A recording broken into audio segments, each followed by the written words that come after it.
everybody, and welcome to Wargaming. I'm XVCJ, and here at Wargaming, we like to talk not only about how a unit works on a tabletop, but one of our favorite things to talk about is all the lore associated with all the cool and variety of units out there.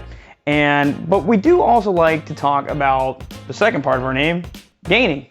So we figured that with Thanksgiving being just a couple days away here in the United States, it might be the best possible time to talk about the Tau Bulky Boys, the bulkers of the Empire, the Tau Stealth Suits.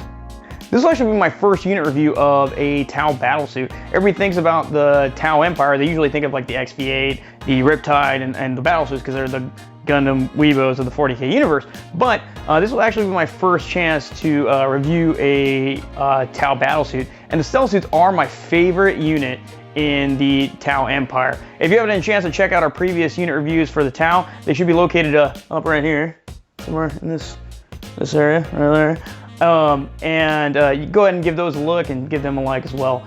So technically, there are 3 different kinds of Tau stealth suits. The XV-15 was the original design.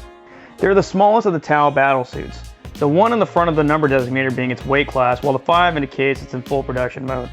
It is a simple design, resembling a standard Fire Warrior armor, but including a cloaking device and a jetpack. They're very effective at supporting forward Pathfinder teams who are sent ahead to target armor for destroyer missiles. During the Damocles Gulf Crusade, particularly on the planet Kappa Mortis, the Ultramarines managed to capture one of the XV-15 helmets and return it to their Mechanist counterparts, who probably executed them for tech heresy. The Ethereals, in all of their definitely not mind-controlling wisdom, decided to rush forward the new iteration of stealth suits that were currently in production. At the time, they had 2 options in the works. The XV-22, for example. The XV-22 is a heavier weight class suit that is still considered in early development phases. Though it was initially further along in development than the more common XV-25 suit, it was found to be much more difficult to mass produce, and the numbers needed to replace the XV-15. The 22 features a jetpack similar to the 25s, as well as a stealth fuel generator which ripples and distorts over its matte finish to nearly perfectly blend with the environment behind it. It also features a shield generator. The suit's weapon system was originally designed to carry burst cannons, but can carry all variety of handheld weapons. The XV-22s that have been produced have generally been handed out to the highest levels of field commanders, most notably Commander Shadowsun, who was apparently the only female in the Tau Empire. Her suit is outfitted with 2 fusion blasters, which are the second best weapons in the game for the Tau Empire, the first best being the cyclic ion blasters, for sure, if you could afford them. They're expensive. Now, onto our Tau Bulky Boys, the XV-25 line stealth suit. Stealth suits are piloted by Firecast warriors who have passed their first trial of fire and achieved the rank of Shazui. The 25 was rushed into service when it became obvious that the production of said suit would be the replacement of the 15. Stealth suit teams are usually grouped in 3s or 6s and kitted with burst cannons or fusion blasters. Overall, the stealth suits are often not factored directly into Commander's plans for the Hunter Cadre. Since they operate entirely under comm silence outside their local channels, after they're given a general task, they're left to their own devices to support the operations on their own. The Fire Warriors in stealth teams are generally considered pretty odd, but their time working in teams of stealth suits gives them the experience and the ability to eventually command and control my favorite unit, the Ghostkeel. So how do our glorious bulky boys get so big, and how do we emulate them? Well, bulking, of course. There are basically 2 options for bulking.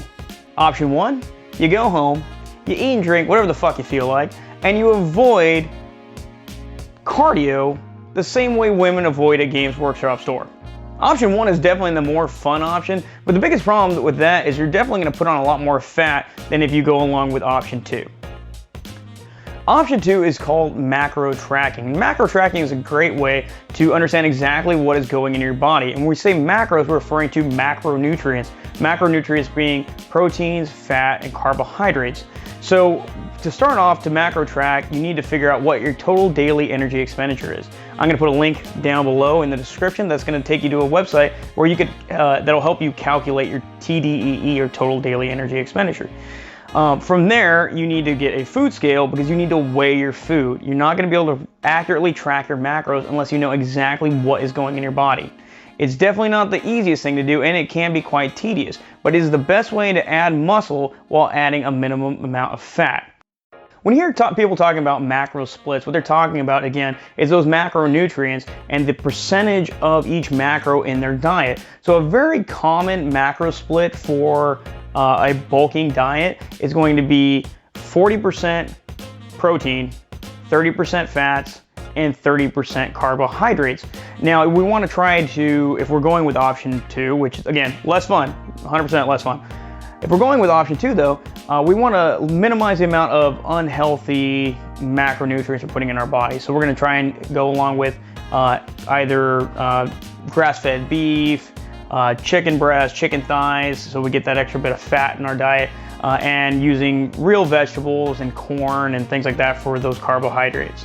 Now, and this is no way an advertisement for this application, it's just the one I personally use and I do like it a lot. It's an application called Carb Manager, and you can find that in the Google Play Store, or if you're about 5 years behind in phone technology, you could go on the App Store. I think you have to rotary dial it and it will come up also. So Carb Manager is the application. The application itself is more geared towards somebody doing a ketogenic diet. But if you are trying to bulk, ketogenic is not the way to do it. That is, however, what I do when I'm going to cut.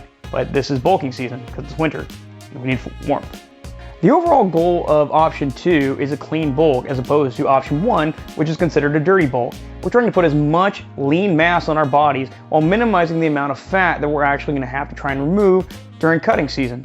Now, next week, on my next unit review, I'm going to include some tips and some advice on some mass increasing supplements like SARMs, for example, which are not steroids. Technically, because we don't call them that. So how are cell suits used on the tabletop? Cell suits are a fun, objective running unit, great for ITC. They're fairly tough, basically a Terminator equivalent unit. What's a Terminator, you ask? It's a Space Marine unit that was common in editions 1 through 7. Never seen one. They feature 2 wounds and are -1 to hit. They can be deployed with a couple shield drones as well, so you can dish wounds onto that. During deployment, they have the infiltrate ability, which allows them to deploy all the way up to your opponent's deployment zone as long as they're 12 inches away from another enemy unit, which is great because if you deploy them first, then you could be right up to the line of your enemy's deployment if they don't have anything in that area. With a little bit of planning ahead, your stealth suits can be great for protecting your Cold Star commanders that are going to be jumping ahead to take out some priority targets. They'll give them a chance to fire Overwatch through the Greater Good ability, and they also will be the required target to be hit if your Cold Star commander is up front. So if you're able to position your stealth suits ahead, close to the deployment zone of your opponent, then they're going to be forced to fire at them instead of your Cold Star commander, which is a very expensive and very useful unit. They also have the ability to fly, so if your opponent decides to charge into you and doesn't actually kill them, and again, they're -1 to hit still, and they are decently tough at toughness 4, so they're, again, Terminator equivalents. They do have the fly ability with that jetpack, and they can jump back away and still be able to shoot again at their targets who just charged against them. If you're running with Commander Shadowsun, they can actually absorb a wound for her, kind of like the old Look Out Sir rule. If you're running with a Ghost Keel, the Ghost Keel can actually pick up the unit of stealth suits for 1 CP and huck their asses up the field. Kind of like a Titan in that game Titanfall throwing a pilot. Same idea. But of course, this still is wargaming after all. And this does come to our final question. Do stealth suits have gains? And the answer is no, they don't. They have mass. They absolutely have mass. They are the Tau bulky boys after all. But have you ever met any gym bro, anyone with gains who would make themselves harder to see? I don't think so. If the stealth suits want to be wargaming approved and have gains, then they should probably disable that stealth generator and paint themselves like neon pink or something like that so people can see them even more. So with that, we deem them CrossFitters. And that'll end our review of the Tau Stealthy / Bulky Boys and our introduction to bulking. 'Tis the season after all. We do hope you enjoyed this video. If you did, please give us a like, subscribe, hit that notification bell so you don't miss out any of our fun new content. We do really appreciate all the support we've been getting since our channel started. And until next time, roll strong.